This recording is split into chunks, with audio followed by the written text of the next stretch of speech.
ఈరోజు ఎపిసోడ్‌లో మనము రెంటల్ ఇన్‌కమ్ మీద మనకి ఆహ్, డిఫరెంట్ వేస్‌లో మనకి ప్రాఫిట్ ఎలా అవుతా what are all the different ways we make money on rental property is what like we are going to discuss today.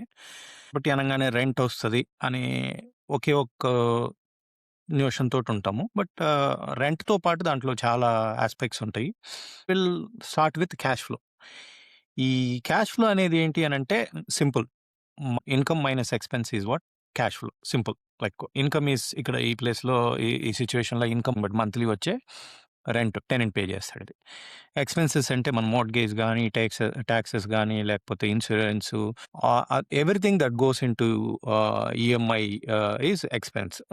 On top of it ఒక 10% మెయింటెనెన్స్ గూడా. ఇవన్నీ పోను మిగిలేదే మన క్యాష్ ఫ్లో.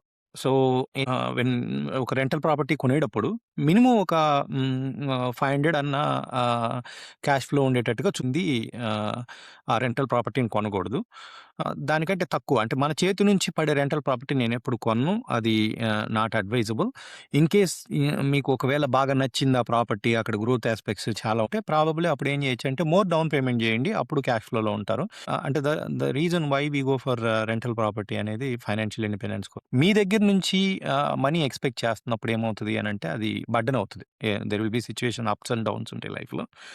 ఆ డౌన్స్ వచ్చినప్పుడు మనకి అది బర్డెన్ అవుతది. మనం ఆ రెంటల్ ప్రాపర్టీకి మనీ అంటే. అందుకని మనం ఎంతసేపటికి దాంట్లో పాజిటివ్‌గా ఉండేటట్టుగా చూసుకోవాలి. సో, ఫస్ట్ ఫండ్ వచ్చి మంత్లీ క్యాష్ ఫ్లో. ఇది ఒక అవెన్యూ మనం మనకి రెంటల్ ప్రాపర్టీలో వచ్చేయి. అండ్ అది ఎప్పుడు పాజిటివ్‌గా ఉండేటట్టు అప్పుడే మనం రెంటల్ ప్రాపర్టీకెళ్ళాలి. ఇంకోటేంటి అనంటే రెండో యాస్పెక్ట్ ఏంటంటే ఇక్కడ tenant pays your loan. Tenant loan మొత్తం పే చేస్తారు. టెనెంట్స్ నీ లోన్ పే చేస్తారు. వాళ్ళ పే చేసేటప్పుడు ఆ లోన్ పే చేసేటప్పుడు ఎవ్రీ మంత్ కొంత ఎక్స్‌పెన్సెస్ అన్నిట్లోకి ఎళ్తుంది. కొంత ప్రిన్సిపల్‌లోకెళ్తుంది. That's also called as equity. ఆ equity also is your income. Opinion ఏంటంటే అది నథింగ్ బట్ 401(k) రైట్? నీ పే చెక్ నుంచి ఎళ్ళిపోయి ఒక అకౌంట్‌లో ఉంటుంది. ఇక్కడ కూడా అంతే. ఒక లోన్‌లో నుంచి ఒక కొంత కొంత పోర్షను నీ యొక్క లయబిలిటీ అంటే లోన్. ఆ లోన్ ఉంది కదా! ఆ లోన్‌ని somebody else is paying down. ఆ పోర్షన్‌ని ఈక్విటీ అంటారు. ఒక 500,000 ప్రాపర్టీ అనుకుంటే మనము at least minimum beginning of the ఇయర్స్‌లో ఒక 500 నుంచి 600 అంటే మళ్ళీ ఇంట్రెస్ట్ రేట్‌ని బట్టి ఉంటది. ఆన్ యావరేజ్ ఒక 500 is what like goes into equity. And అది డౌన్ ద లైన్ అంటే ఒక 10 ఇయర్స్‌లోకెళ్ళి చూస్తే అది 1000 అవుతుంది. సో, ఈక్విటీ ఆ టెనెంట్ పే చేసే రెంట్‌లో నుంచి ఈక్విటీ ప్రతి ఇయర్ పెరుగుతా ఉంటుంది. So, that's the sweet spot. Like ఇనిషియల్‌గా మీకు ఒక 500 వచ్చినా 500 is really good money that goes into your loan. But down the line అది 1000 అవుతుంది. ఇంకా ఎండ్ ఆఫ్ ది లోన్ టెన్యూర్‌కెళ్తే అది 15, 2000 కూడా అవుతది based upon the property and loan value దాన్ని బట్టి.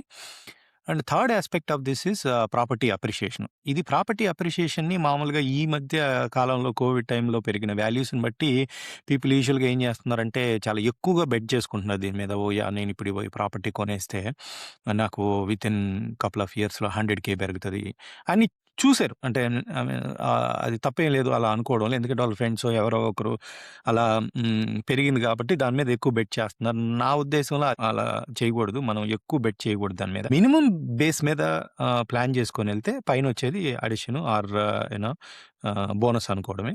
మినిమమ్ ఏమి ఎ ఎ ఎ ఎంతనేది మనం రియల్ ఎస్టేట్ అనేది ఇన్‌ఫ్లేషన్ తోటి హ్యాండ్ ఇన్ హ్యాండ్ ఎళ్తది. సో, ఇన్‌ఫ్లేషన్ ఎంతుంది? మనం ఇప్పుడు currently I think close to 3 ఉందనుకుంటా. At least minimum is what like I count for property appreciation is 3%. So, మీరు ఒక 500,000 ప్రాపర్టీ కొంటే ఈ ఇయర్ ఒక 3% ఆఫ్ 500,000 వచ్చేసి ఆహ్, ఒక 15,000 పెరుగుతది అని ఎక్స్‌పెక్ట్ చేయొచ్చు. అంతకంటే అడిషనల్‌గా పెరిగితే అది మన బోనస్ అనుకోవాలి. సో, అది ఓవర్ ద ఇయర్స్ మీకు ఆ 3% అనేది చాలా బిగ్ వాల్యూ అవుతది. ఎందుకంటే ఇక్కడ మీకు ప్రాపర్టీ వాల్యూ మీద పెరుగుతది. Not on what you invested. Like మీరు 500,000 మీద ఒక 100,000 ఇన్వెస్ట్ చేసి ఒక ఇల్లు కొన్నారు అనంటే it's not 3% of your investment. It's 3% of total property value. That's where your return on investments becomes huge. మీరు 100,000 పెడితే 15,000 డైరెక్ట్‌గా అంటే 15% అప్రిషియేషన్‌లోనే మినిమమ్ స్టాండర్డ్స్‌లో ఏసుకొని 15% అప్రిషియేషన్ వస్తది. మనకు మళ్ళీ 500 అంటే 5,000.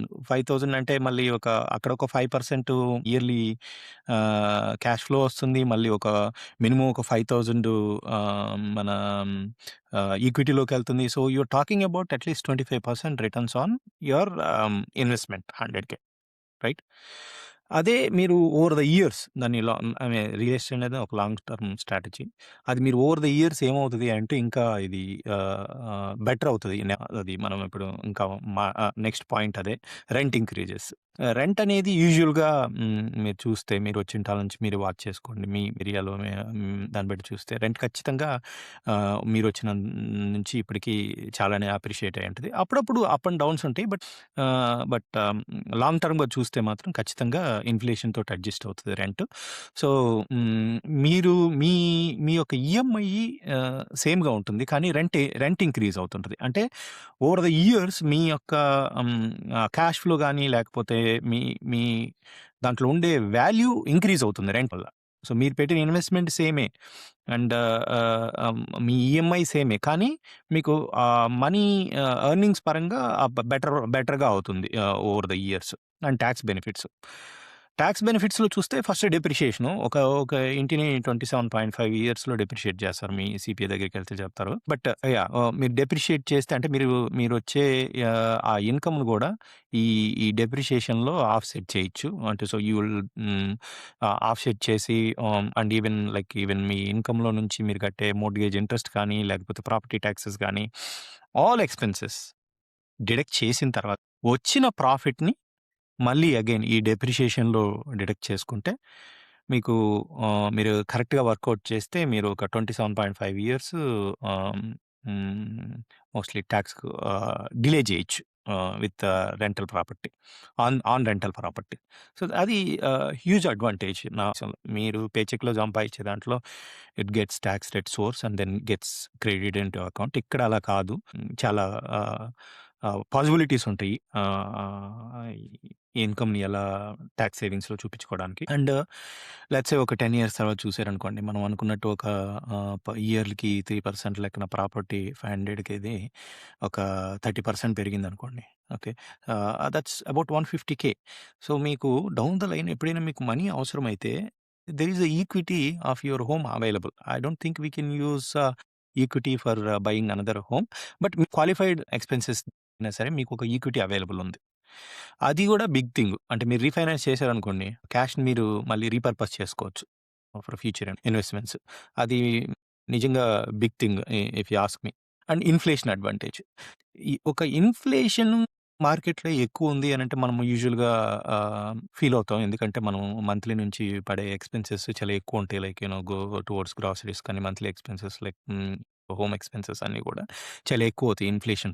బట్ మీకు ఇన్‌ఫ్లేషన్ ఎక్కువుంటే అండ్ మీకు రెంటల్ ప్రాపర్టీస్ గాని ఉంటే రియల్ ఎస్టేట్ ఉంటే అది చాలా ప్లస్. ఎందుకు అనంటే real estate, inflation hand in hand ఎళ్తాయి. సో, మీకు ఇన్‌ఫ్లేషన్ ఉంది అనంటే మీ రెంటల్ ప్రాపర్టీలు అప్రిషియేషను ఎక్కువుంటుంది. మీకు బేసిక్‌గా ఇన్‌ఫ్లేషన్‌కి హెడ్జింగ్‌గా గూడా ఉంటుంది రెంటల్ ప్రాపర్టీ అనేది. So, that's another important aspect of owning a real estate or rental property.